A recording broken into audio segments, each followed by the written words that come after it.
Say the intro. It's recording. Say the intro. What up, guys? It's I just say Hilaire up in the.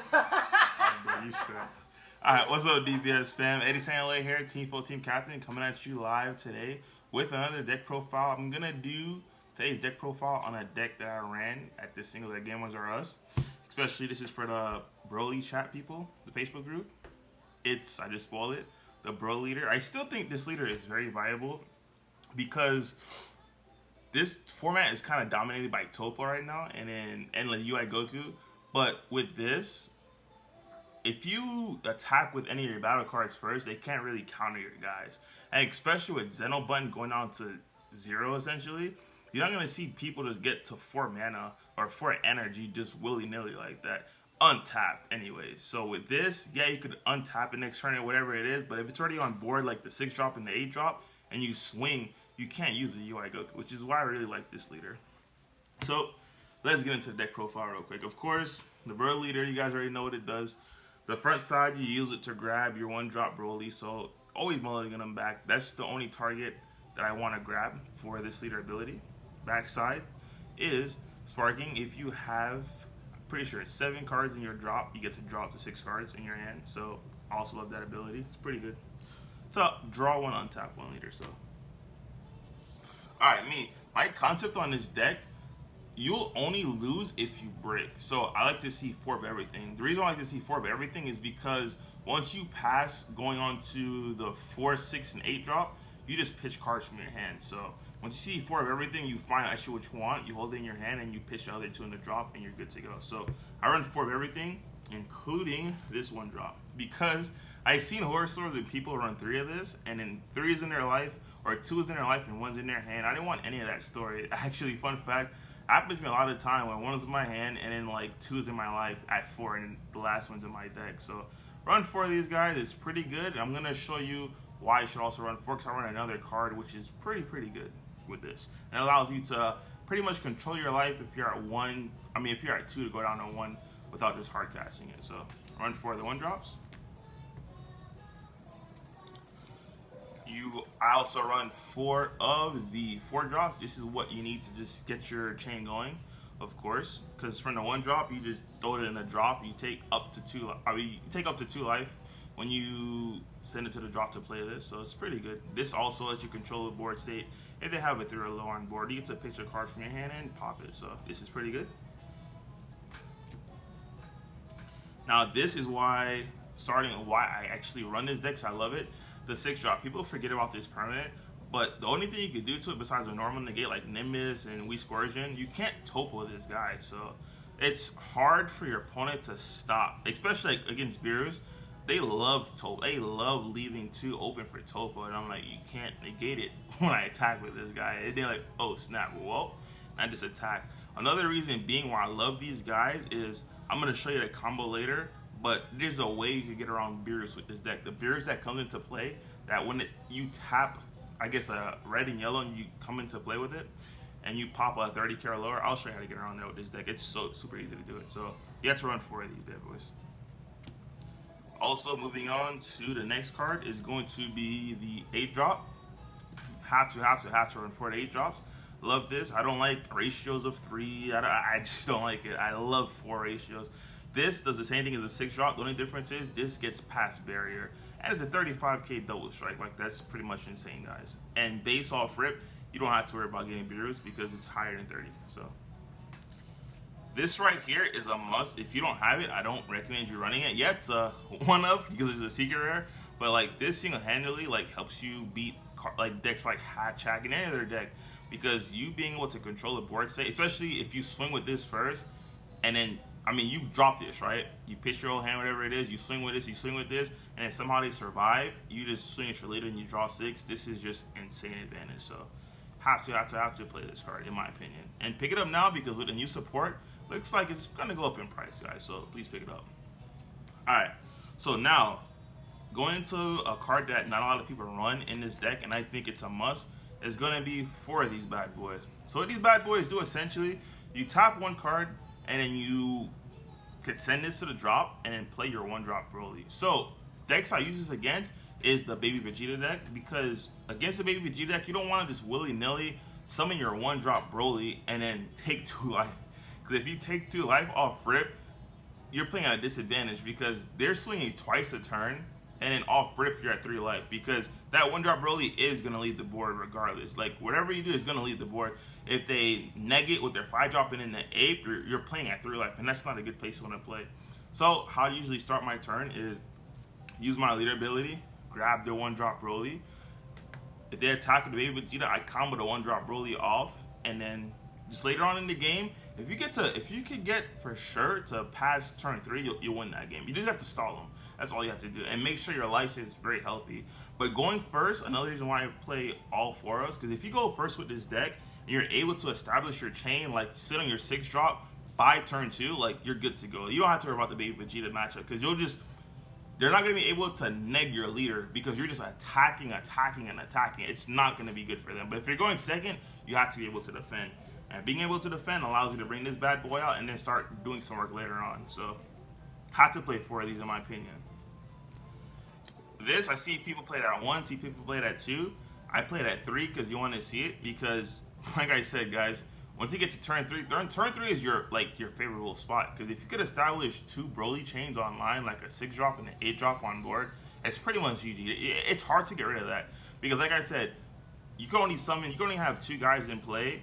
Like, you can only play 2 guys on your Awakened side. So it's not like you could play something and they could UI you and your guys back. You already have your guys established, and this is your turn 3, so they're not going to have 4 energy like that. And you swing with your 8-drop and you swing with your 6-drop, they can't topo you, they can't UI you. It's just super free, guys. I'm not gonna lie to you. Next card, I should just show you all 8 of it because it's gonna be the ring, followed by the father. Like I said, guys, you need super consistency with this deck. Not only do you need super consistency to not brick, the cards you do have at 4Us, if you don't need them, you just pitch them with your Broly abilities. So it's not that big of a deal with it. Next card is going to be probably the 4 best super combos in the game. It's going to be the Paragus. This guy just skyrocketed. I guess it's because of the blue-green Surge Leaders. And it makes sense. Like, this card only came in the starter deck. It's warranted. The price tag is warranted on this. So this super combo is just, like, absolutely beastly. So you have to run it. Now, these 4 cards right here, it's God tier. I'm not going to lie to you. I have no other way to explain it. And this is why I chose to run this deck. Because a lot of cards actually depend on, like, the Beerus. Like, you play the baby Vegeta, you play the Beerus leader, they say, okay, if I can't topo you, I'm just gonna let you combo entire hand and just pop it with the Beerus because your guy, I think the 6-drop is what, 25k or 30k? Yeah, the 6-drops are 25k, right? So let me show you the combo for the next 4 cards. 6 drops is a 25k. So I run these at 4, by the way. These are the next 4 cards I'm talking about. It's the Gulamite. So with these, it has an auto which allows you to give any Broly card, including your leader. Actually, fun fact, if you play the yellow Broly leader, you could give the yellow Broly leader 5k. So pretty much if you combo this on the yellow Broly leader, this is a super combo that just doesn't draw.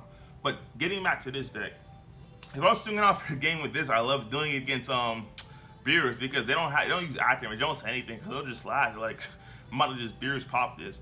As long as you have like 2 cards or 2 of these, you're good to go. Because if you combo this onto this, the auto gives this 5k power for duration of the turn. So that's before a combo. So a lot of people get this confused. When you attack with a card, you could combo out your entire hand. Let's say the end of combo ends up to 1,000, whatever it is. The combo doesn't get calculated until the end of the defense step. So it will be popped. But with this, it instantly gives it a 5k boost. So once I combo the Gulamite, I use his auto to give this 5k. This is 30k base before combo. And if I combo a second one, this is 35. So that gets out of the Beerus range. And this is just insane because, so it's 4 of this. Because at the very end, if you have just your leader, like I said, those are super combos that don't draw. I also run 2 of these bad boys. They think they're safe and you just drop a chomp on them and it's like, well, damn, it's game. Okay, so now the guys say, why do you run this deck? Because you get locked out by tokens. You could take this, you could take that. Honestly, I was hoping to run against a token deck because I have 2 of these bad boys mainboarded. Because all I would do is just literally sit on the unawakened side and hope to God I found this. I have more obviously in the sideboard, but you sit on your unawakened side and you just leave this on board. Any token decks have to out this card because if they don't out this card, that field spell is mandatory. That field spell, every single token they have if they give me 2, they're gonna pitch 4 because it counts as 2 different battle cards. So when the field spell hits, I just, okay, cool story, bro. I mow hard for this. I don't care about my Broly chain. I could establish that later with my Tragic Awakenings. If I find this card, it's gonna be game. Because all I'm gonna do is literally sit there, wait till you have 0 cards in hand, and just swing at you and awaken. Like, it's fine with me. I don't have to be awakened if you have 0 cards in hand. So this card is a must. And especially this card, I'm thinking about even bumping it up because I don't know why I didn't think about it. I just think get a Hatch player, and this card just puts in work. Hatch players cannot play the game if they don't have Crisis Crusher in their deck. Because once you drop this, all their guys, the free blockers and everything, it's not a keyword skill. It's like an activate main to put the 3 cards back on top of their deck, whatever it is.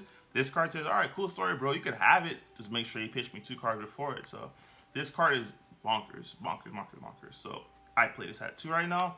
Thinking about bumping it up. And if I do bump it up, it's going to be between the last 6 cards that I'll take 2 out to put this at. Nah, I wouldn't take 2. I'd probably put this at 3. 3 is just fine because you filter through cards in this deck. And the reason why it's not clunky, once again, when you go through your chain, you are allowed to filter your hand out by pitching 2 to the drop, whatever you don't need. So it's fine. It's good to go. The last 6 cards I play are extra cards. This, in my opinion, replaced Bloodlust. That's why I don't really play the yellow package anymore. Yeah, Bloodlust is good. Like, Bloodlust is a secret, essentially, guys. I mean, let's face it. But this right here allows me to pretty much play around the Champa, the Trickster. That's the only cards that really messed me up in this deck because you can play it, whatever it is, and just Champa the Trickster, and then from there, you just, hey, you have 4 or lower, you just pitch this and you're good to go. Even the baby players, like if they played a 1-drop Mew, it's just, hey, cool story, bro, just pitch it. Whatever is 0 or lower, it calls you a problem, you'll usually have one open. After you establish your 2 chains, your turn is just done. You'll probably play a ring just to set up the secret rare for later, but you won't ever tap out after. After turn 3, you won't start tapping more than 2 energy. So it's pretty much good to go. And the last 3 cards in the deck are going to be the Shocking Death Ball. Shocking Death Ball is just protection because, like I said, the 6-drop, 8-drop, and technically the 4-drop 2 outs card, but realistically it's just a 6-drop and 8-drop because it blows up anything. And the 8-drop ignores barrier. 6-drop doesn't, but the 8-drop does. So this is just extra protection, especially with all the combo fighter. One thing I forgot to tell you guys, when you play this deck, you have to play it smart. This is an aggro format. Never, ever, ever use these cards offensively unless you're going for a game on that attack. Like, you don't use these cards offensively because if you do and they out combo it, it's not gonna be a good look for you at all. But if someone's going for a game on you and you start using this, super combo is insane. They start using these defensively, it's hard for them. It's like, well, damn, I didn't know he had super combos in hand. And another one you want to use only offensively if you're trying to push for game before you use this are going to be these. Like, use these offensively. Use these offensively, Golemites offensively, and super combos only use them defensively. Like I said, man, it's easy for someone to out combo this offensive than it is for them to do it defensively. Because if they're attacking you and they leave it at 35 and you have 2 of these in hand, it's super simple. It's like, okay, 25, 35, and you pitch a 5K. It's as simple as that. The sideboard, I'm not going to lie, I'm going to keep that under wrap because I do plan on playing this deck again in the future. But if you guys have any questions, comments, or concerns, please leave it in the comment section below. And other than that, Hilaire with Team F.O.E signing out.